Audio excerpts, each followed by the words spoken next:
भारत के अंदर कौन ऐसा शहर है जहां गुरुद्वारा न हो? भारत के अंदर कौन ऐसी जगह है जहां आज का एक कार्यक्रम न हो रहा हो? प्रधानमंत्री जी ने कहा, एक महीना पहले हमारे पास एक कार्यक्रम आ गया था, 26 दिसंबर का कार्यक्रम, कि हर स्कूल, हर कॉलेज,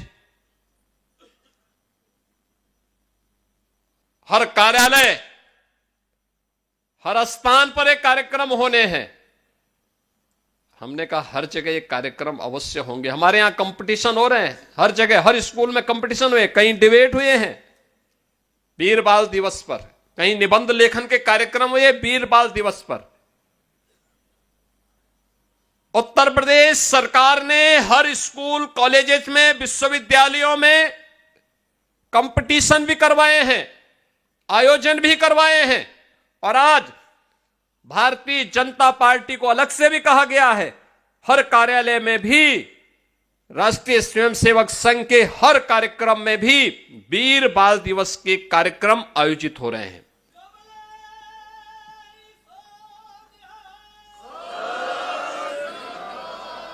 ये कार्यक्रम इसलिए जिससे स्वदेश और स्वधर्म के लिए अपना बलिदान देने वाले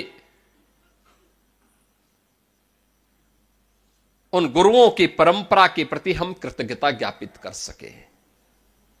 अब याद करिए ना, आखिर जहांगीर, जिसने गुरु अर्जुन देव के प्रति कितना प्रबलता बरती थी, बलिदान की परंपरा वहां से शुरू होती है। इसके उपरांत भी बराबर बराबर जूझते रहे। गुरु तेग बहादुर जी महाराज के गुरु के प्रति भी किस प्रकार का अत्याचार हुआ था। यानी जिस व्यक्ति का वो स्वयं लालन पालन के उस अनाथ विधर्मी का, उसी ने उनके प्रति गद्दारी कर दी। लेकिन गुरु तेग बहादुर की तेग के सामने वो चल नहीं पाया।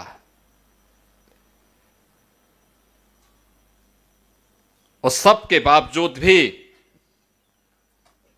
इन गुरुओं की त्याग, इनका बलिदान, बहनों और भाइयों, अपने लिए नहीं था, अपने परिवार के लिए नहीं था, देश के लिए था, धर्म के लिए था। और देश और धर्म के लिए उनके इस योगदान के प्रति कृतज्ञता ज्ञापित करने के लिए ही हम सब एकत्र होते हैं। एक प्रेरणा है हम सब के लिए, यही प्रेरणा है। याद करिए ना, औरंगजेब तो अपने को बादशाह कहता था, हिंदुस्तान का बादशाह कहता था। आज कोई पूछने वाला है? कहां उसकी कब्र है? किसी को नहीं पता। कोई दिया जलाने वाला नहीं, कोई पुताई करने वाला नहीं, कोई पूछने वाला नहीं। वो किस तिथि में मरा है, किस तिथि में उसने जन्म लिया है, कहां उसकी कब्र है, कोई पुरसा हाल नहीं, कोई पूछने वाला नहीं। लेकिन जिन गुरु तेग बहादुर जी महाराज और गुरु गोविंद सिंह जी महाराज, जिन चार चार साहबजादों के नामो निशान को मिटाना चाहता था, आज पूरा हिंदुस्तान उन पर गौरव की अनुभूति करता है। और उनके लिए, उनके स्मरण के लिए उनका नित्य स्मरण भी करता है। यह हिंदुस्तान के हर पाठ्यक्रम के हिस्से चार चार साहबजादे बने हैं। आज हिंदुस्तान के हर स्कूल, कॉलेजेस में, हर पवित्र धर्मस्थलों में, हर उस स्थल पर जिनके मन में देश और धर्म के लिए कुछ योगदान करने का एक तमन्ना है, उन सब के यहां आज के दिन पर वीर बाल दिवस के कार्यक्रम आयोजित हो रहे हैं। और यही तो हम सब के लिए एक प्रेरणा है। उसी प्रेरणा के प्रति कृतज्ञता ज्ञापित करने के लिए आज हम सब यहां पर एकत्र हुए हैं। मुझे बहुत अच्छा लगा, आप सब बड़ी कृतज्ञ भाव से यहां पर एकत्र होकर के आज गुरु गोविंद सिंह जी महाराज के इन चार चार साहबजादों के प्रति, प्रधानमंत्री जी का यह था कि भाई 5 साल और 7 साल की उम्र क्या होती है, और 5 साल और 7 साल की उम्र में बाबा फतेह सिंह, बाबा जोरावर सिंह देश और धर्म के लिए शहीद होते हैं, अपने आप को बलिदान करते हैं, लेकिन अपने देश और अपने धर्म से विचलित नहीं होते। उन्हें लालच दिया गया, उन्हें हर प्रकार से प्रलोभन देने का प्रयास हुआ था, लेकिन टस से मस नहीं हुए। आज उसके प्रति कृतज्ञता ज्ञापित करने के लिए हम सब एकत्र हुए हैं।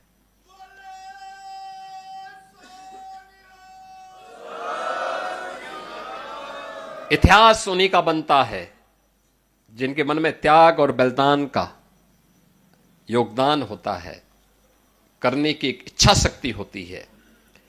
इतिहास उनका नहीं बनता है जो तात्कालिक स्वार्थ के लिए समर्पण कर देते हैं।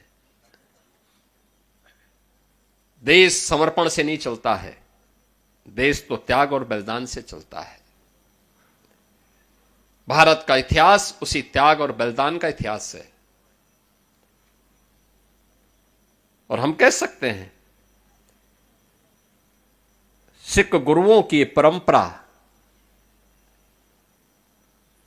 केवल एक सामान्य परंपरा नहीं है, ये असाधारण है। एक विशिष्ट प्रयोजन के लिए उनका आगमन हुआ और जागरण करने के बाद फिर वे अंतर्ध्यान हो गए। भगवान कृष्ण ने गीता में वैसे ही नहीं कहा कि यदा यदा य धर्मस्य ग्लानिर्भवति भारत, यानी ये वैसे ही नहीं कहा। उसके पीछे यही मर्म है, देश पर संकट आएगा, पहले शांति से गुरु नानक देव जी महाराज आएंगे, लोगों को उपदेश देंगे, सन्मार्ग पर चलने की प्रेरणा देंगे, लेकिन अपने लोगों को भी बोलेंगे कि हमारा कल्याण का मार्ग कैसे प्रशस्त होना है। आप लंगर जो छकाते हैं ना, आज भी कोई भी आता है, मैंने देखा गुरुद्वारों में, किसी को पूछते नहीं कहां से आए हो, कोई पूछता नहीं किस क्या जाति है, सब कोई भी बैठ के खा लेता है, कोई दिक्कत नहीं, क्योंकि हमारे संस्कार है, हमारी गुरु की परंपरा है, हम उसके साथ जुड़ते हैं।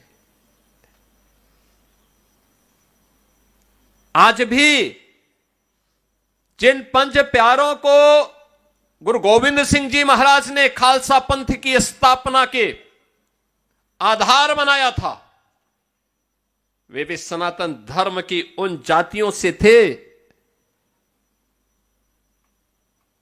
जिनको दुर्योग से लोगों ने अछूत बनाने का प्रयास किया था। उन सबको जोड़ने का काम किया था गुरु गोविंद सिंह जी महाराज ने। यानी समाज को जोड़ने का कार्य कैसे होना चाहिए, गुरु गोविंद सिंह जी महाराज ने उसको एकता के सूत्र में बांधने का काम किया था। सब कुछ गंवाने के बाद भी गुरु गोविंद सिंह जी महाराज कभी भी विचलित नहीं हुए, और इसीलिए कहा जा सकता है एक सामान्य मनुष्य नहीं थे, असाधारण थे, एक निश्चित प्रयोजन के लिए आए थे। और याद करना, जब भी कोई महान पुरुष आता है, कोई दैवीय ऐसे गुणों से युक्त व्यक्तित्व हमारे सामने आता है, वह अपने उस प्रयोजन विशेष के लिए धैर्य नहीं खोलता, उसके लिए निरंतर प्रयास करता है। और यही तो प्रेरणा हम सब के लिए आज भी इन सिख गुरुओं की परंपरा से हम सबको प्राप्त होती है। आज का दिन हम सब के लिए अत्यंत महत्वपूर्ण दिन है। आदरणीय प्रधानमंत्री जी ने बाबा फतेह सिंह और बाबा जोरावर सिंह के नाम पर इन चार साहबजादों को स्मरण करने का एक अवसर हम सबको दिया है। और इसीलिए 26 दिसंबर की तिथि वीर बाल दिवस के रूप में, जो वर्षों की मांग थी, स्वतंत्र भारत की मांग थी, कि वास्तव में वीर बाल दिवस तो वह है जो वीर बाल दिवस गुरु गोविंद सिंह जी के चार साहबजादों ने देश और धर्म के लिए अपना बलिदान दिया था, और उनमें भी 5 वर्ष और 7 वर्ष। दुनिया के इतिहास में इस प्रकार का बलिदान देखने को नहीं मिलता है जो यहां पर हम लोगों ने देखा है, जिसको हम स्मरण कर रहे हैं, और इसलिए उसके प्रति कृतज्ञता ज्ञापित करने के लिए आज हम सब यहां पर एकत्र हुए हैं। मैं आप सबका हृदय से इस अवसर पर अभिनंदन करता हूं। आप सबसे ही अपील करूंगा, गुरु की वाणी का स्मरण करना, उसको अपने जीवन का ध्येय बनाना, और जब भी हम गुरु की कृपा से आगे बढ़ेंगे, जीवन में प्रगति होगी। जब भी उस मार्ग से हम विरत होंगे, याद रखना दुर्गति होने में देर नहीं लगेगी। हमें अपनी गति को प्रगति की ओर लेके जाना है, दुर्गति की ओर नहीं लेके जाना है। इसी विश्वास के साथ मैं एक बार फिर से आज के इस वीर बाल दिवस के अवसर पर गुरु गोविंद सिंह जी महाराज, माता गुजरी, बाबा अजीत सिंह, बाबा जुझार सिंह, बाबा जोरावर सिंह, बाबा फतेह सिंह की स्मृतियों को नमन करते हुए वीर बाल दिवस हर एक नौजवान के लिए, हर एक हिंदुस्तानी के लिए एक प्रेरणा बने, इस विश्वास के साथ आप सबको मैं इस आयोजन पर एक बार फिर से अभिनंदन करता हूं और धन्यवाद दूंगा अपने गुरुद्वारा प्रबंध समिति से जुड़े हुए सभी पदाधिकारियों को, सरदार बलदेव सिंह ओलख जी को, सरदार परविंदर सिंह जी को, और इस पूरी कमेटी से जुड़े हुए उन सभी पदाधिकारियों को, और प्रदेश भर के आए हुए प्रतिनिधियों को भी, जिन्होंने मौसम की विपरीत परिस्थितियों के बावजूद वे यहां पर समय पर पहुंचे, और आपकी ये आस्था, आपके मन में यह उदारता, याद रखना यही आस्था खालसा पंथ और सिख धर्म की प्रगति का आधार है। गुरु परंपरा के प्रति यही समर्पण का भाव हमें विपरीत परिस्थितियों में भी आगे बढ़ने के लिए एक नई प्रेरणा देता है, और वही प्रेरणा है कि आज भी सिख गुरुओं का स्मरण हर भारतीय करता, बड़ी श्रद्धा के साथ करता है, लेकिन उन आक्रांताओं का कोई स्मरण और कोई नाम लेवा नहीं है जो कभी हिंदुस्तान को अपनी पूरी जागीर समझते थे। आज उनका कोई नाम लेने वाला नहीं है। इन्हीं शब्दों के साथ मैं एक बार फिर से आप सभी का हृदय से अभिनंदन करता हूं, और शहीदी दिवस के कार्यक्रम वर्ष भर चले, अच्छे ढंग से चले। ये डबल इंजन की सरकार सदैव आपके साथ में है। इस विश्वास के साथ मैं अपनी वाणी को विराम देता हूं। धन्यवाद। ये बलिदान का दिवस है। इस तिथि को वीर बाल दिवस के रूप में पूरे देश के अंदर एक राष्ट्रीय समारोह के रूप में आयोजित किया। मैं सबसे पहले गुरु गोविंद सिंह जी महाराज के इन 4 साहबजादों के प्रति, बाबा अजीत सिंह, बाबा जुझार सिंह, बाबा जोरावर सिंह, बाबा फतेह सिंह, इन सब की स्मृतियों को मैं कोटि कोटि नमन करते हुए आदरणीय प्रधानमंत्री जी के प्रति हृदय से आभार व्यक्त करता हूं कि उन्होंने इतिहास को जीवंत करके आने वाली पीढ़ी के लिए एक नई प्रेरणा दी है।